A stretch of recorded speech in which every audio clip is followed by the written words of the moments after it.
Welcome to Plays, our podcast where we design, play, and discuss a game and campaign. Along the way, we will alternate episodes between actual play adventures and the analysis and discussion of games and design theories that relate to the campaign we're playing. For this campaign, we'll be using the mechanics of CotS Prime, designed by Cam Banks. We randomly selected a theme and ended up with swashbuckling high school urban fantasy. So join Plays as we explore and enjoy a new campaign. And now for the introduction of our players. My name's Chris Nizak, and I'll be playing Silas Flameworth, son of the Flameworth family with a frozen soul that's not my own. I'm Old Man Logan. I'm playing Henrik Gunny Gunderson, son of the enigmatic Winter Wind and rookie elemental mage. My name is Jerry, and I'm playing Santiago Zircon. He is the rebellious and reluctant scion of a powerful magic family. I'm Phil Vecchione, and I will be your GM. Good evening and welcome back. We are getting ready to head into prom, and we have everything set up at the table. I think the only thing I have to do is give Chris some plot points. Chris, how many plot points do I have to give you? I have exactly one. You have exactly one. Hold on to that exactly one. As always, we have our safety tools deployed at the table, our X card and our script change cards, pause, rewind, and fast forward. And we have a bunch of assets and complications on the table. Rather than me messing with them, because I can't read them all upside down, I'm going to just ask you guys for a little help. In front of Silas, what do you got? Understanding how my magic works at D12, which really I just need to decide when it actually functions and then it tips over. That shit's going to kick off. That's about to pop, yo. Yo. Yeah. What about you? You've racked up complications. I don't think you have any assets going on right now. I have a deck of cards in front of me. What do you got? I have Mom totally buys this at D6. I think that's a mixed bag. Mom totally buys it, but also you did a really good job lying to your mom. That goes hand in hand with guilt D6. Yep. Yes, indeed. And then easy money is easy at D8. Yeah, easy money is easy. I don't understand what the problem is with this prosperity magic. It's, you haven't asked me or T yet, apparently. Yeah, you've been using it. It works. Okay, and then out on the table, we've got... I'll help you out. Oh, thanks. If you can read those. It doesn't add up D10. That, for listeners, is the asset that's been sitting on the table ever since Silas's dad cast the ritual magic to block all their memories. That's getting close to what ritual over. magic? We had a really nice conversation, and then we had some donuts. Remember the donuts? Yeah, it was a great time. Candles and donuts, man. Mm-hmm. Yeah. There is a false rift between Gunny and Silas at D6. Yeah, that's actually an asset because that is to help convince people that you two aren't working in cahoots. Rich prick. Stupid poor kid. What's our last one? That's Robbie, right? I owe you guys. Mm-hmm. Robbie's so thrilled At D8. About the promposal that if you need Robbie, there's Robbie. By the way, it's your fault that we lost the academic decathlon. Sure, blame that on me. I will. Maybe, think about looking in the mirror next time. I got most of my questions right. You missed more than me. Ouch. And welcome back. When we left off, we had you guys heading into Creekside to head into prom. I'm going to ask you for a moment before we get into prom activities. Is there any flashback of you guys, any last minute instructions to each other? Is there any last minute preparations you want to take? We'll take it in the form of a flashback between all three of you or with T and Silas. Whatever you guys want. I just want to make sure that you have an opportunity before we go right into prom. I don't remember the context exactly, but I'm pretty sure you guys weren't there. I want to make sure that I let you guys know this. At some point, when things start to go down, if it gets hairy, maybe if it doesn't get hairy, I might just do it anyway. I've got an ace card up my sleeve. Kazafel gave me a way to contact him to bring him in if I need him. You talked to that angel again? Yeah. What do you say? Well, he came and talked to me. Why? Because apparently my dad is making him dance like a puppet to send me messages. What did he tell you? Kazafel shared a message with you of which he doesn't understand the meaning, but said the coiled dragon holds the key. That's interesting. Yes. What's the coiled dragon? We should probably scribble that on a card and put that on the table somewhere. Yeah, that's probably a good idea. Yeah, that's a good idea. Sure, I'll take your notes for you guys. No problem. I was told not to take notes during the game. I did tell him not to take notes. The coiled dragon, you're not getting the connection? I mean, it's got to do with the prosperity cult. Yeah. Unless it means something else. I mean, they have the dragon tattoo. Is the dragon ever coiled? Yes, it is. It is an Asian-looking dragon. But is the dragon coiled in anybody's tattoos? I haven't seen any of these tattoos yet. I've only seen Not on Casey's.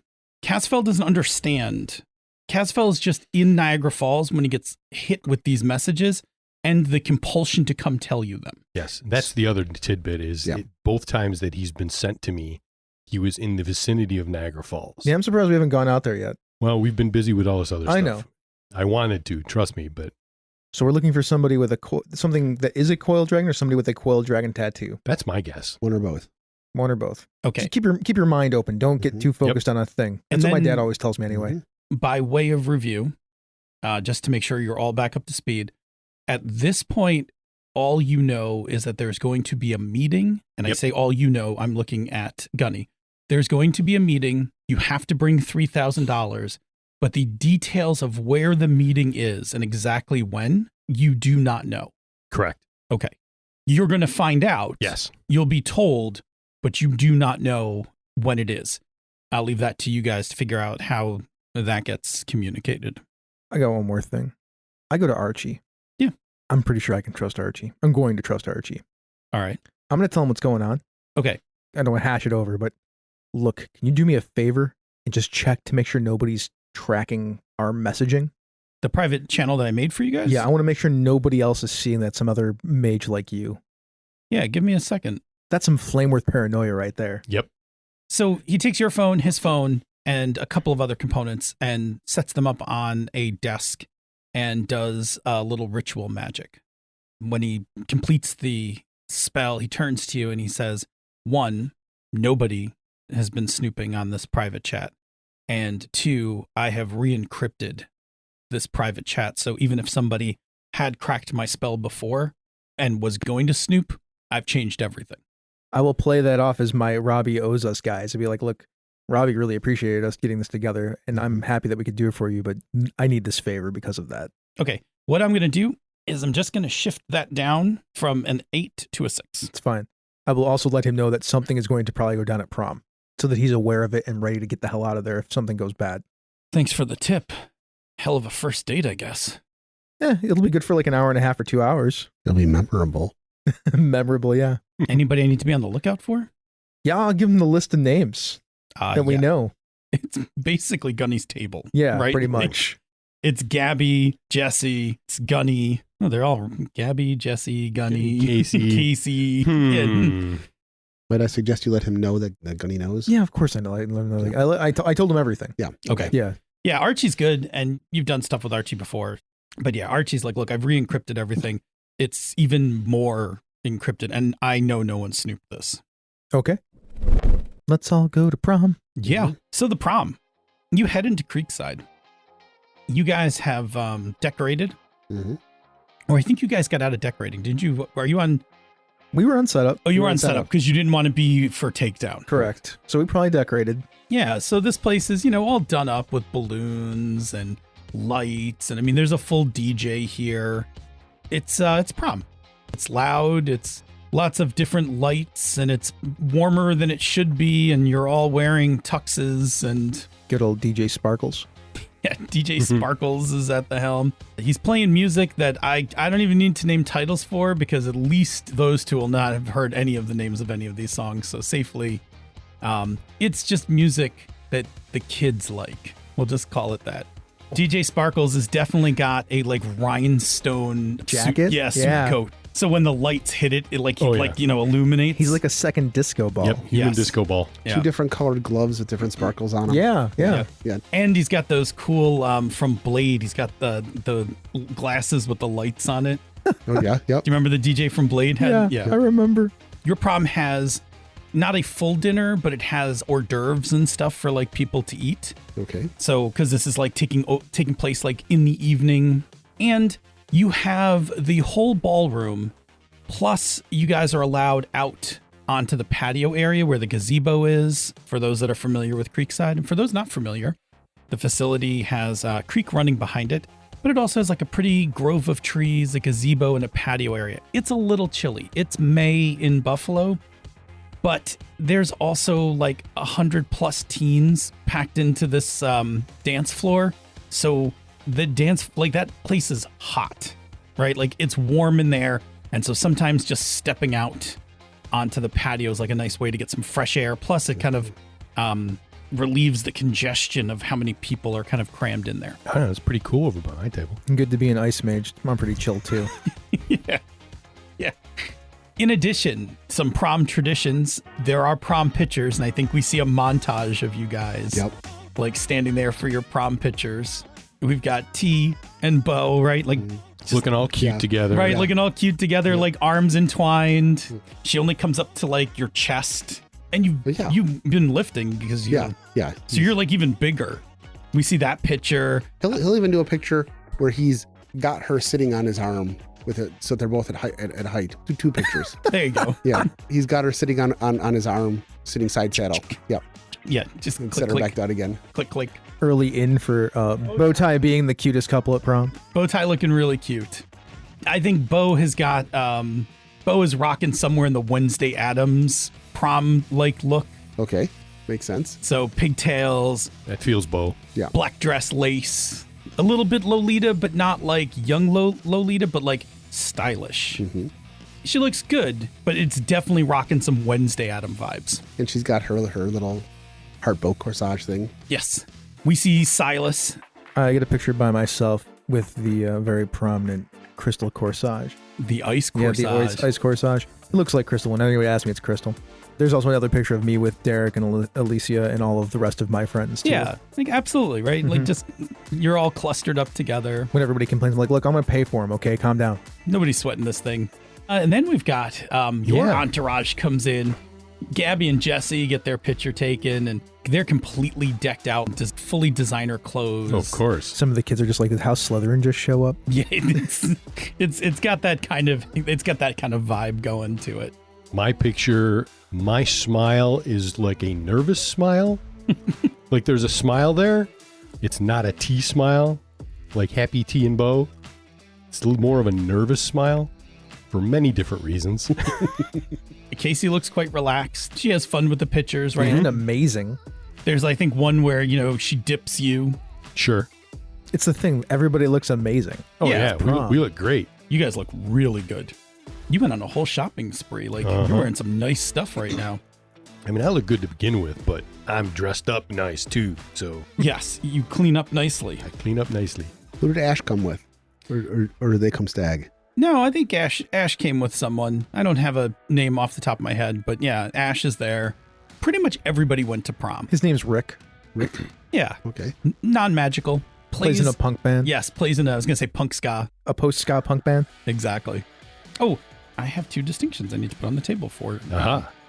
Describing For this. prom is fun. So, first of all, a magical night, D8. You're going to have to explain what that means. Sure. Because that could mean too many things. Yes. And party time, D8. So let me explain both. A magical night, I'm going to give you some latitude on this. First of all, it's a magical night, meaning it's a very special night. Very special things can happen tonight. Take that for what you will. And if you can make a good enough justification, I'll let you pull the die for That's a that. distinction on the Yes. table for us. Sure is. And it's party time means that this whole area is loud, congested, a lot of distraction. There are kids running around, running back and forth between things. There is drama in like another corner as like somebody's having like a prom meltdown. And then there's like a ton of dancing, loud music, lights. Like there's a lot of distraction. Totally a party. Can I make a suggestion for a magical night? Yeah. Based on the thing that you just said? Yes. I think it's fascinating. You can tell me no. Sure. I think that there should be a special effect on that particular trait that's on the table, that once during the session, one of us can spend a plot point to bump that up to a D12. Because it's a magical night and special things can happen. You know what? I will allow it. I like your suggestion, and let's play it. I'm going to put a little SFX on it. I think it could even apply to some of the prominent named NPCs that have their own plot points. Just going to put 1 plot point equals D12. Once per this session. Okay. Just I gonna, like it. Just going to shortcut It's a good that right suggestion. there. I like it. And again, you tell me why it's a magical night. Not planned. We didn't plan that. That just happened. Nah, that's how we roll. Shit's about to pop off, yo. It's such a good distinction. I feel like it should be special. Yeah, absolutely. Okay. So prom is in full swing. There's definitely talk while you're there about various post-prom parties that have been organized. The school has one. Some portion of kids will go to that one. It's a full night, and you guys are all in there. Gunny, you're at the evil table. Dun, dun, dun. But everybody's having a good time. Oh, yeah. Yeah, Gabby and Jesse are having a good time. Gabby and Casey both have purses. A lot of people did not bring purses and stuff. You know, either just have wristlets for their phones and stuff, but you all have to bring like $3,000 in cash. So they each have a purse that's on them. They're not leaving it on the table or anything, but they've got their money. I'm assuming you just have yours tucked away like in your breast pocket or something. Yeah. You got your 3 bands, I think, as the kids say. Very uncomfortable about it. So yeah, but you guys are hanging around and taking selfies, and you know, Casey drags you out on the dance floor. I don't know if you're a fast dance guy, but for sure you're going out for a slow dance. I do not relish the fast dance. Sure. But I get out there for a couple and it's passable. Let me ask you a question. Of the two, which is higher, jock or performance? And what die? They're both D6. You are adequate. Yeah. Yeah. You are not painful to dance with, but you are not drawing any attention. Much like myself, the 8th grade sway is a lock, not a problem. You got the white man shuffle, like yeah. A little bit of the white man shuffle. Exactly. You're doing fine. At a D6, no one is paying attention to you dancing one way or the other. I don't know. What about you guys? Like, Before the dancing starts, T and Bo will go over to say hi to their friends Gunny and Casey. oh yeah, And just okay. drop by the table, say hi. Oh, good to see you, Gunny. You guys look awesome Thank you. and super cute together. I'm a good accessory. I like this for you two. Like, this is really cute. Right? Yeah. What were we calling them the other day? A bow tie? Bow tie. I look down at Bo to see what her reaction is. And if she's delighted, he's thrilled. Yeah, she is delighted, right? The fact that there's a shipping, like a ship name for the two of you. Yeah. She's like, bow tie. Like, you know, she's like, I love it. It is good. It is good. Better than some of the alternatives, even. Somebody walks by and like, hey, look, it's Tebow. And then somebody says, don't call them that. Somebody does the kneel down. He'll beat on you. He's a big dude. That reference would be hard for Yes. the youth to understand. Yeah, these youths wouldn't know. And Tybo is completely... Tybo is a completely... That's completely lost on youths. I would take Tybo over Tebow at this point. Correct. That's fair. T will defenestrate anybody who does that. So Yeah, Gabby and Jesse are hanging out. They're let's get a selfie together, and like cameras up. You guys all lean in. Is it really a selfie if it's... It's an ussy. I'll see. Let's get an ussy. Let's get nutsy. Yeah. T will kneel down so he can be in the picture with everybody else. Yeah, exactly. Like, you know, snap a couple pictures. I assume over across the way. Silas knows a bunch of shuffle step dances. Yeah, I suspect Silas got some moves, right? Just a few, not a ton. My jock is not supremely good, but I have a decent performer score, so. Yeah, so you're not unaccustomed. You get out there. I get out there.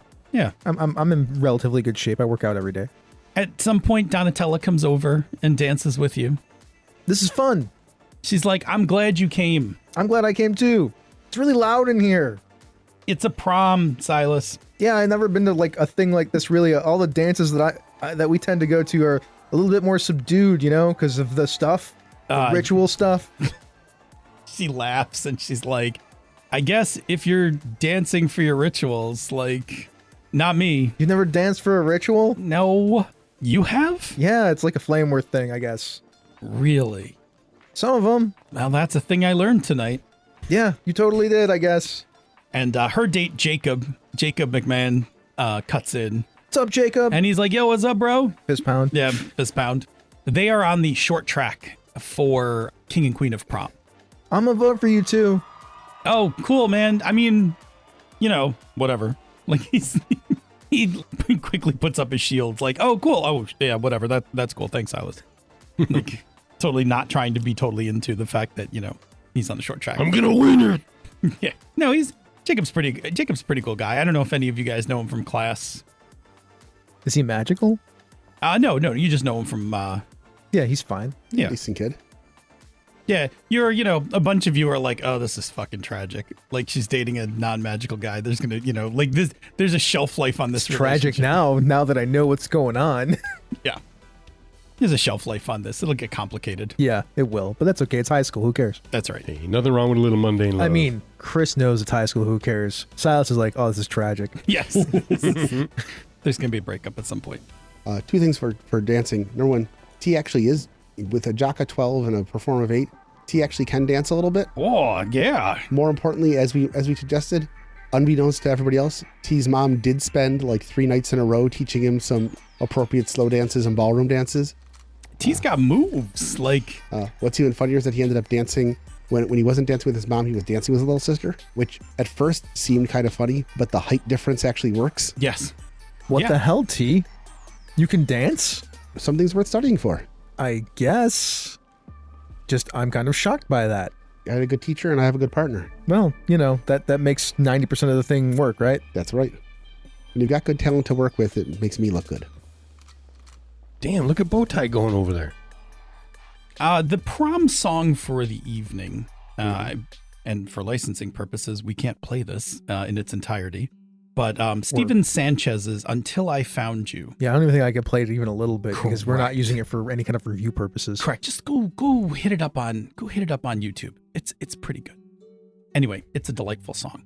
At some point after the main prom song, and everybody kind of heads back to their tables, and DJ Sparkles is going to take a 15. Like he's going to go catch a smoke, outside or something. It's probably vaping. Yes, he's vaping because he would Yes. definitely get in trouble for smoking. Gabby comes over to the table and she's like, "Okay, listen up. I just got a message about the meeting. It's going to be held in the back rooms, and I have a ritual that is going to get us there. It'll take a little bit of a walk after we cross over, so I hope all of your shoes are comfortable. I don't think you're going to want to take them off on those gross rugs." Definitely no. Cool. The meeting's for 9:30.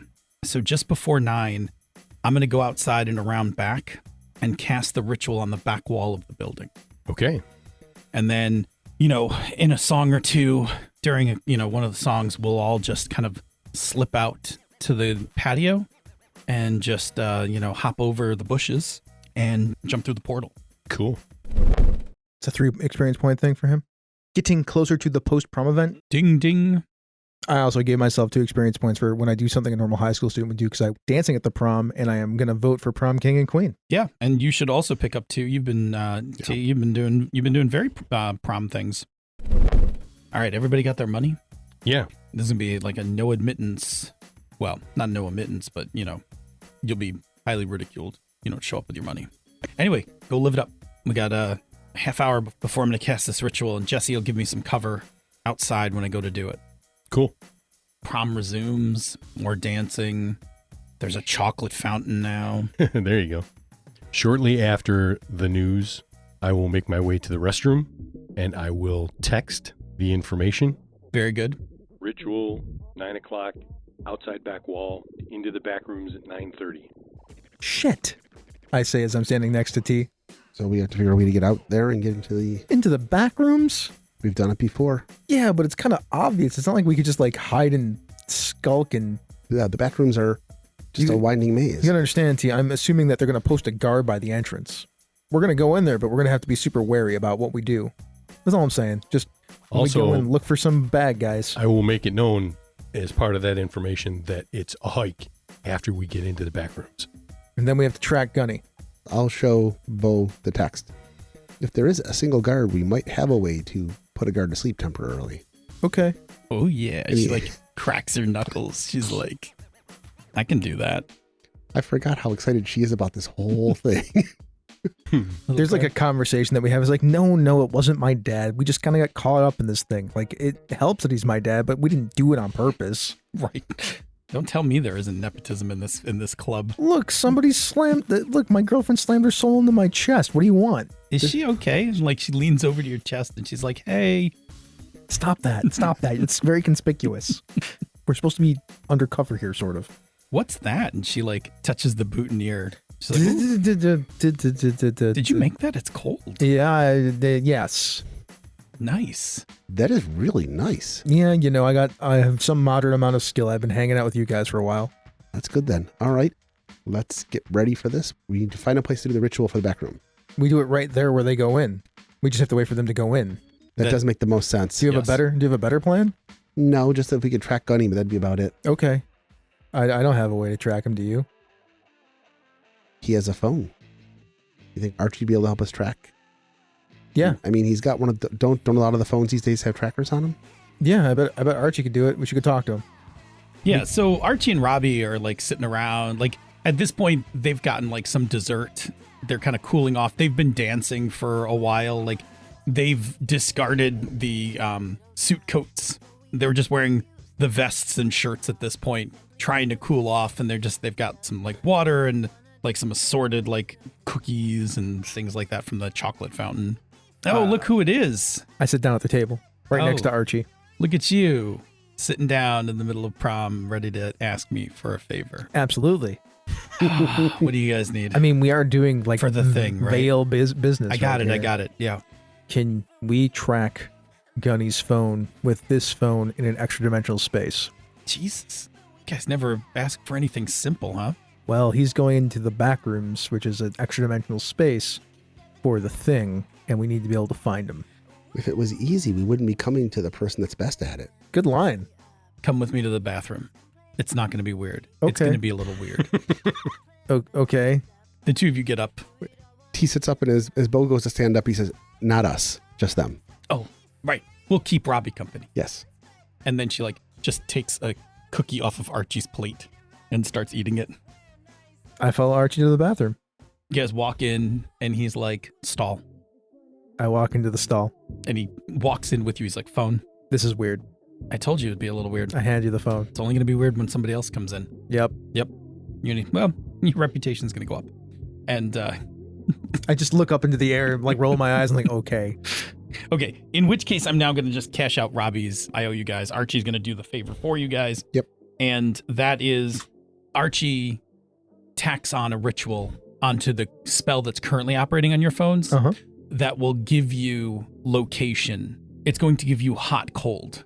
There is a display on the thing that beeps bigger. Right, as like we go get this closer. way, go that way. Yeah. Nothing terribly sophisticated, enough that you won't lose them. And it's tied between your phones, so as long as your phones are all in the same dimension, it should work fine. You know, Archie, if you ever want a job at the Vale Defense Force when school's over, I bet I could put in a good word with my dad for you. Oh yeah, I would love that actually. Okay. You're really good at this. The Vale Tech branch has been something I've been shooting for a while. A Mr. Flamesworth letter would go a long way to my acceptance into the program. The Vale Electric Counterintelligence Agency? Yes. Yeah, that would be awesome. Now, get ready for a little drama. Okay, what are we doing? I'm going to walk out of this bathroom. All right, Rumors are going to abound. sure.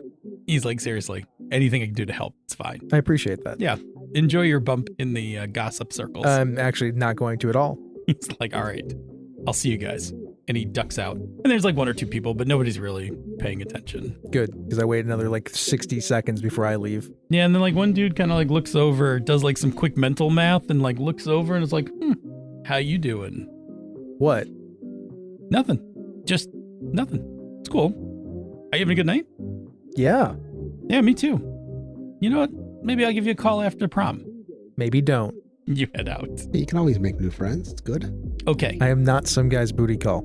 You got to take him out on a few dates. That's true. He is not hookup material. Correct. Silas's relationship material. Correct. I said nothing about hooking up. I'm like, you might have just made a friend. I am not some guy's booty call. At around 9 o'clock, Yeah. Gabby and Jesse slip out.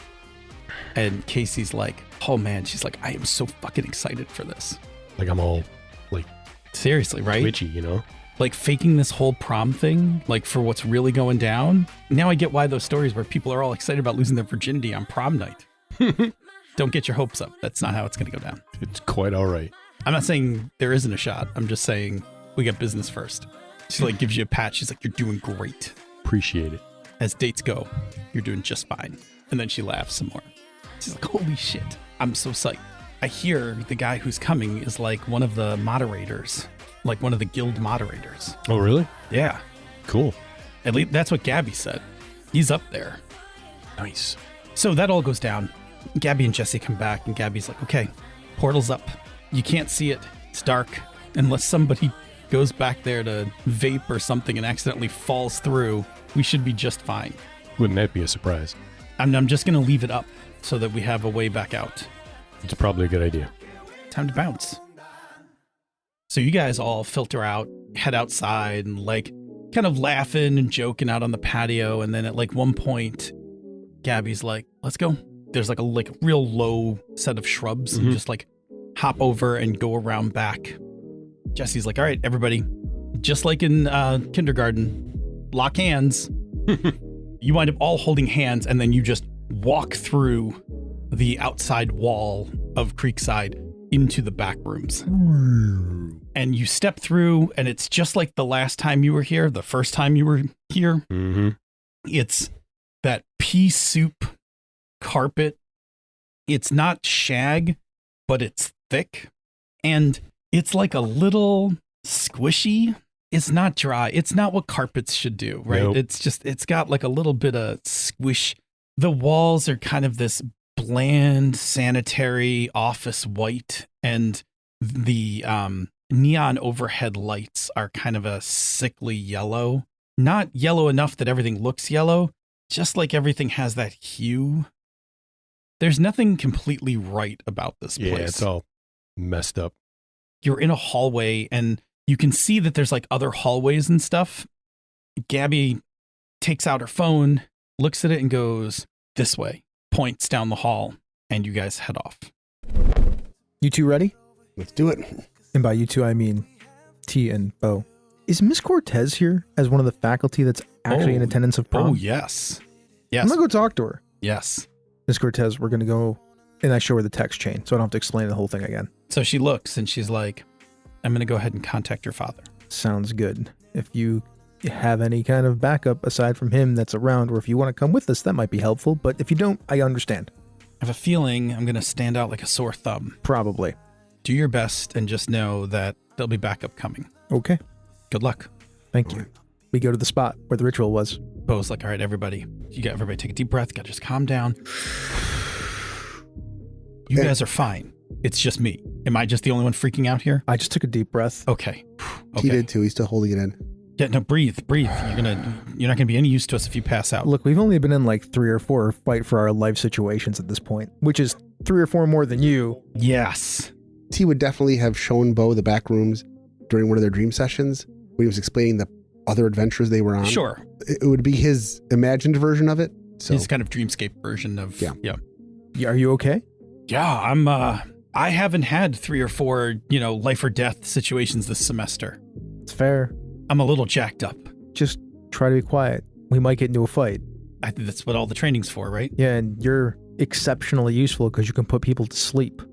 That's the plan. All right, I just want you to be aware of how useful you actually are. Okay. So you just take out people on the edges of the fight. Okay.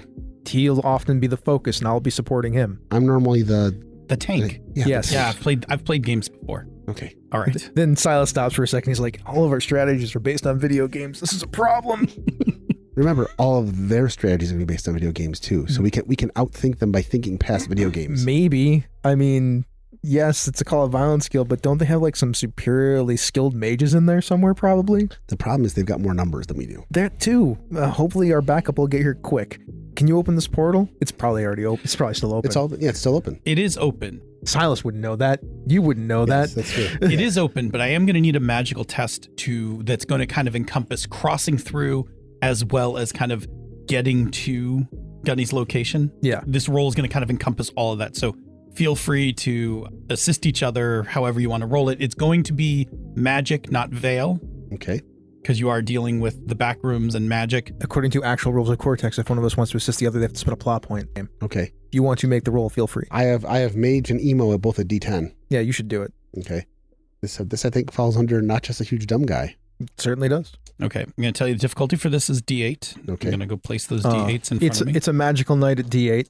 This is a very special situation. Yes, it This is a perfect time to pull in It's a Magical Night. Okay. All right. So you have 2D8. I have 2D10s and 2D8s because I have a D10 in both mage and emo. Yeah, we're Okay. probably okay, maybe. got a I 5. have rolled a 5 with a 1. I have also rolled a 1, and I have an 18 with a D10 effect die, but I also rolled a 1. I don't need the effect die, but you definitely have a heroic success. You know what? I'm going to buy that 1 from you, Okay. and I'm going to lower Gabby from a D8 help to a D6. I'm sorry, not Gabby. Bo. Bo. She's a little nauseous. Okay. When you cross through, Bo is like, whoa, sorry. I thought it was going to be like crossing into the dreamscape, but this is like, oh, maybe I ate too many of the stuffed mushrooms or something. Like, I'm fine. Okay. Just a little, ugh. It'll be okay. All right. Let me tell you from Game Master perspective, your heroic success has done two things. I will let you know when you arrive, and you will not draw any attention when you catch up to Gunny. You will be able to kind of blend it. Gunny, you guys walk for a little while, and eventually through what is just like a fucking maze of terrible, sad office corridors, open like rooms and things like that, you eventually come upon an area that looks like it could be a call center. It's like one of those big open rooms with the pillars, you know, just kind of about, you know, like about the room. There's no furniture in it. There's like about 20 people. Yikes. Teenagers, about 20 teenagers, approximately your age, standing in this room, all kind of chatting with each other, kind of laughing, joking. They're telling Call of Violence stories. They're trying to figure out who's who based on gamer tags. And they're showing off things like, you know, you see people like showing off their fancy watches to each other. Somebody else is like showing off like some rings they've got on their finger. They're kind of all flexing. They're all prosperity mages kind of showing off. Sure. Casey's like, this is so awesome. This is like a raid in like real life. It's freaking amazing, isn't it? Right? Like, look, we are in the back rooms. Like, this shit is going down. You guys also arrive. And again, there's a whole bunch of people milling about, and you're kind of like able to blend in without anyone noticing you. You're just able to kind of like filter in, and, you know, some guy comes up to you and is like, what's up, bro? Not much, man. How's it going? Good. Look at you. You're looking fancy, man. Yeah, that's You also came in from the prom? Yes. This guy isn't. Like, this guy is just wearing nice slacks, like a button-down shirt kind of thing. Actually, can I spend this plot point to do a flashback? Sure. I'm not even sure if I need the plot point for a flashback. But My point is there's a lot of fucking people here. There's not that many people here. There's like 20, right? Yeah. And 5 of them are like people that know who we are. Yes. My flashback for that is to prepare us by casting a ritual at D6 that was in an item that we could all then like slip on like a ring or something that would change our appearance slightly. No, glamour kind of thing. A glamour. I will yes. take your D6, and yes, you guys are glamored up. We don't look exactly like us, right? Okay. Like our facial features are changed enough and our and whatnot, not our size or anything like that. So if somebody really took a second to really look at us, man, that vaguely looks like Silas, T, and Bo, like we'd be in a lot of trouble. Yeah. Yeah. So it's enough that you don't recognize them. There's just people here. There's a big dude with a little girl. It's a big dude with a little girl. Like, that's a thing. And a skinny guy. Yeah. Yeah, man, I'm good, dude. How are you? Nice y- watch. Oh, thank you, man. Living large. I'm working the magic, enjoying the benefits. Yeah, I got this crystal brooch right here. Oh, look at that shit, man. Yeah, it was pretty expensive. That's rolling up to prom in style. Mm-hmm. I like it. I mean, on top of the suit. Yeah. Do me a favor. No one else will notice this, but give me a magic roll. I want to give you a little insight clue kind of thing. Oh, I just okay. need you to make a magic roll. As you talk about the boutonniere, Is it Magic Geek? Magic Geek would be perfectly fine. Can I use my relationship to Erlis? You most certainly can. Can I use It's a Magical Night? Yeah, you can. Okay. Feel free. And then I will use my Silas Flameworth distinction, except I'll drop it down to a D4. Sure. Take my plot point back. There you go. This is outside of Veil Magic, which is why. Son of a Flameworth. Let me know when you've assembled, and I'll go ahead and roll for your difficulty. Go ahead. 8. You got 2 1s out of me, but I also got a 15.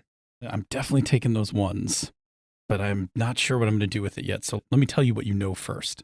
When that guy's like, oh, like, that's a cool boutonniere, and you're like, oh, yeah, crystal.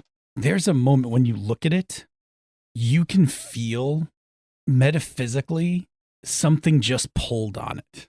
Oh, good. You feel like a tug, like a fishing line. That bobber just went underwater.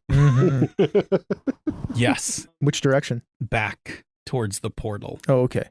And I think rather than, I'm going to take a little narrative liberty here. because I enjoy this. Let me hand you your plot point, and let me tell you what your plot point buys that is a little different than just putting a asset on the table. Outside of Creekside, out of the woods, shortly after the three of you walk through, emerging from the shadow, Erlis steps out and then walks through the portal.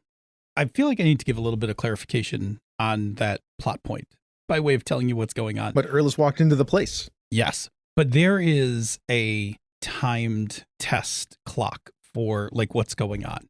And I'm just going to basically, as you guys make rolls, I'm going to add beats to this and things will happen. That plot point is basically I'm taking the first beat. Let's get back to the back rooms, so to speak. Pause for a second. Okay. I'm going to do a little bit of monologuing in the next few minutes. I will pause a few times for you guys to interject some side chatter, whispers to each other, that kind of thing. I want to leave it open for you guys in case you want to make any comments or say anything, either as players or in character. Sure. Okay. That's fair. Tell us a story. Yes, I can tell you a little bit of a story. You guys are all mingling in the back rooms. You guys are Bo and T and Gunny kind of Silas are hanging back. Gunny, you and Casey, Jesse, and Gabby are more towards the center. Right at 9:30, a man walks from one of the other, there's like multiple hallways converging on this place, comes walking out of a hallway and into the room. And when I say man, I mean adult. And he's a very nice looking guy. He is well coiffed. He's got a really nice haircut. He's got that kind of stubble that's like really like purposeful.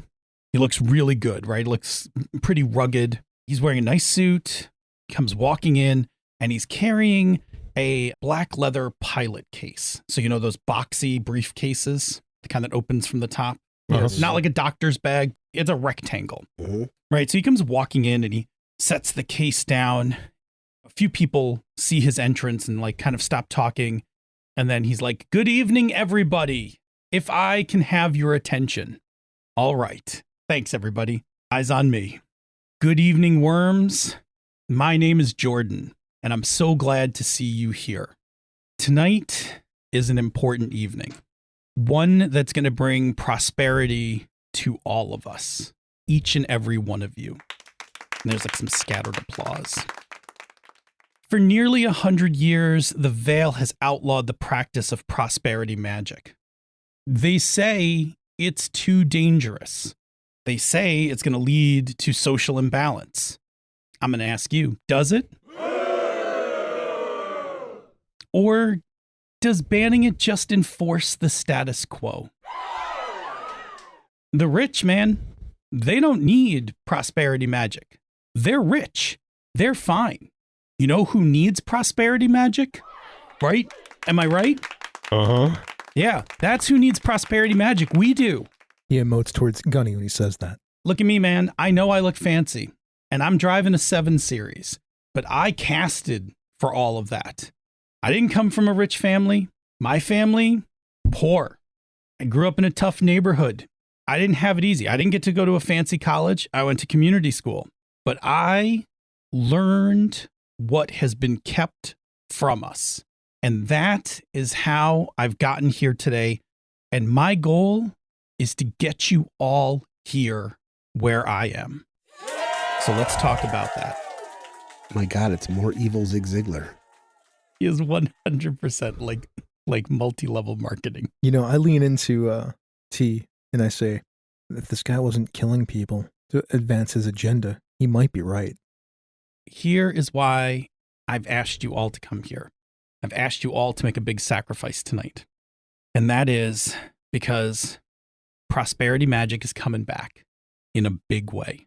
And I'm talking it's coming back in a way that the Vale is not going to be able to outlaw it.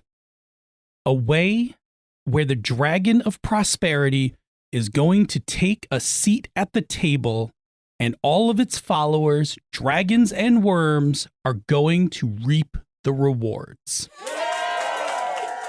People are nodding and fist bumping each other. He would like to reach into the long pocket part of his utility kilt and just turn record on his phone. How are we going to do that? Well, we've got some work to do. And for that, you're going to need some money. You all got here tonight because you mastered the gift card ritual that we gave you. It means that you show potential. If you were able to conjure up the money to be here, and we'll get to that money in just a moment. I know it's all burning a hole in your pocket. Again, there's some chuckles and a few people yell out in the back, like, yeah, I know what I'd do with it, right? Like, he's like, I know, but trust me when I tell you, you're going to invest it tonight. I'm here because I'm going to imprint upon you a new ritual. One that is going to make that gift card ritual look like a party trick. Tomorrow, you're going to wake up and you're going to start making some real fucking money. At this point, I make a face like, oh, I forgot to write something down. Like I need to remind myself. Casey looks at you. She's like, what's up?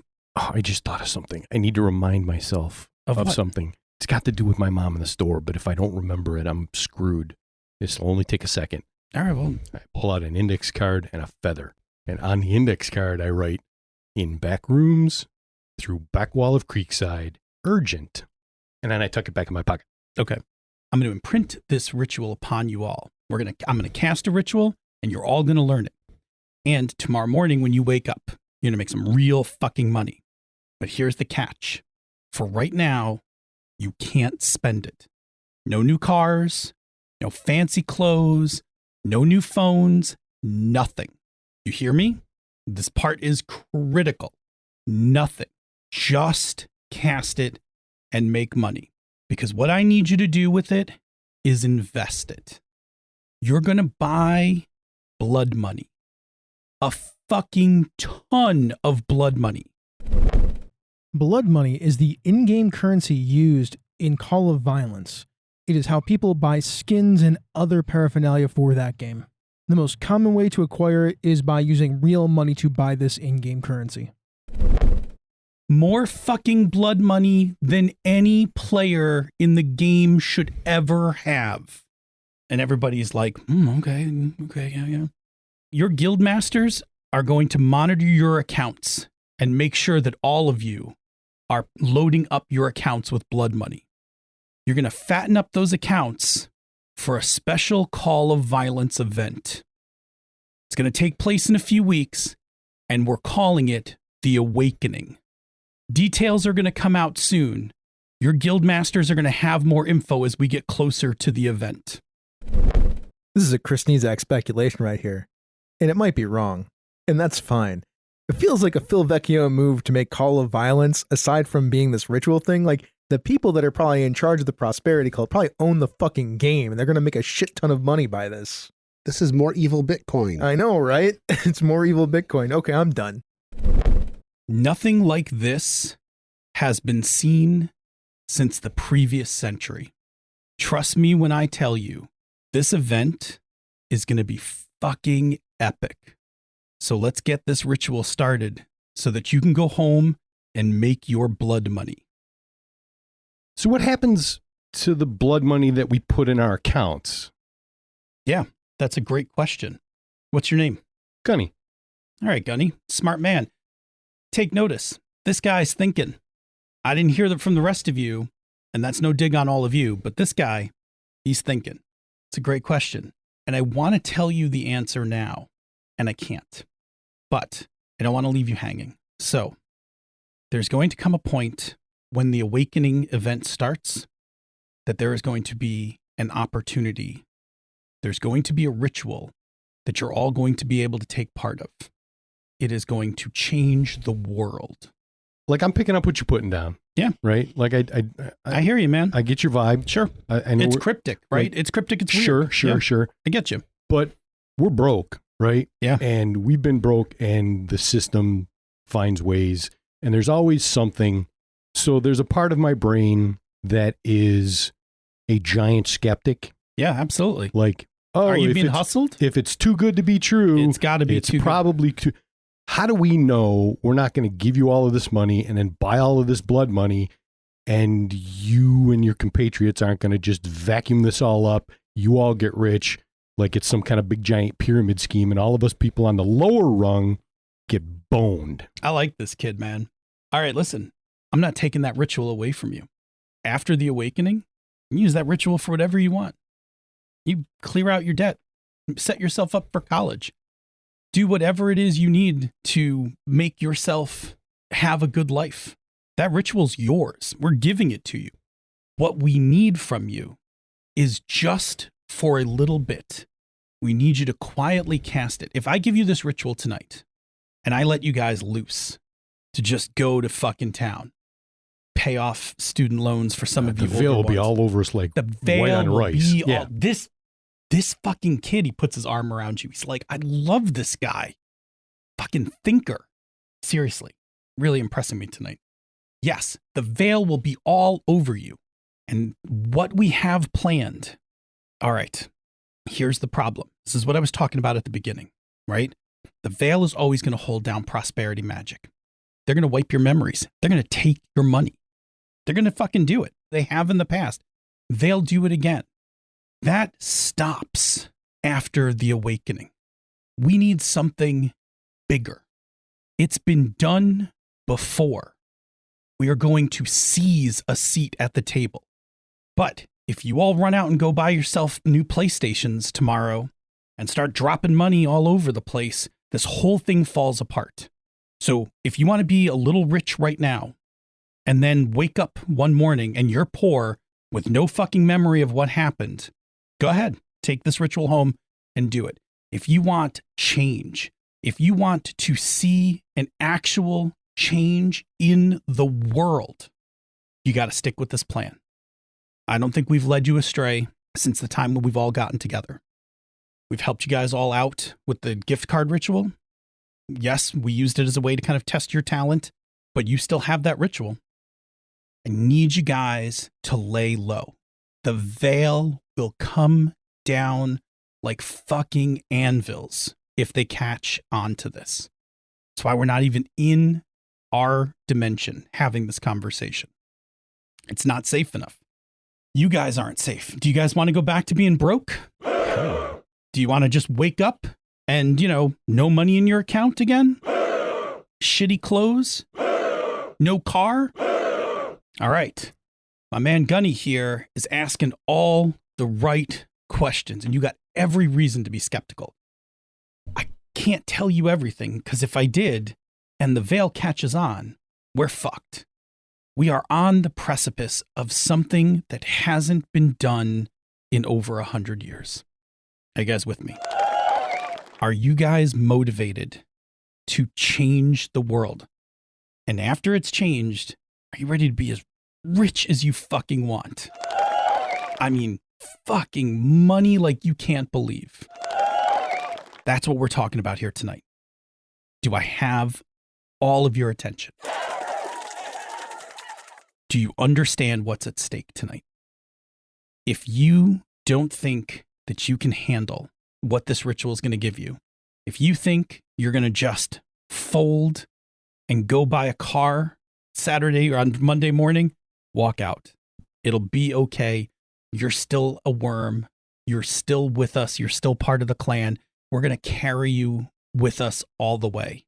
But for the dedicated, the ones of you here with that $3,000 in your pocket, for you guys, the ones who want to change the world, these are the stakes. Who's with me? It's got to be better than being broke. Sure as fuck is, isn't it? We're with you. Yeah, let's go. All right. Let's clear a space in the middle. Get out your money. Let's throw it into a pile. We're going to get this shit going. Oh, one more thing. If any of you have essence that you want to tithe to the dragon, after this ritual, bring it up to me. I got my case. I'll bring it home with me. Across the way, you see a guy who's about 20. He's got one of those shitty string backpacks that I loathe. And he looks in the backpack. He looks into it and then he closes it back up. And he's, and then he goes and gets his money and throws it into the pile in the center of the room. Do we recognize him? Oh, yeah. Okay. It's Kurt. Thank you for listening to Misdirected Mark Plays. Now let's do some Patreon shoutouts before we get out of here. Let's start with the Royal Court, the Polish Ogre, who's our very own Polish Ogre. Lars Henrik Evjan, the Lord Out of Time. Jim, the Royal Merchant Emeritus. Chromatic Chameleon, the Queen's Spy Mistress. J.T. Evans, the Queen's Librarian. Schmitty, the Keeper of the Labyrinth. Andrew Dacey, the Warden of Whiskies. John Carney, the Court Necromancer. Craig, the Lord of One Name. Tiberius Starcrash Smith, the Baron of Britannia. Eric Bonts, the Weregator. Kevin Lovecraft, the Royal Beard. Now we have some other patrons who are about to get their shout out. John, Chris Constantine, Miko Froelich, Eric Simon, Athalis, Not That Billy Mitchell, Fiona, Kathleen Halperin, Christopher Gamelk, Michael Beck Esperum, Joseph Knoll, Carlos Heptalema, Michael Draper, Alice Kira, Jim Fitzpatrick, Brentley Harris, Steve Radabaugh, Rory McLeod, Ninjabi, Richard Wyatt, Joseph Peralta, Brian Kurtz, My Brett, not my Brett but somebody's Brett, Chris Steele, Jared Rasher, The Deliberator, he belongs to an elite order, a hallowed subcategory, Bridget, Kubanu, Eileen Barnes, and Brandon Barnes.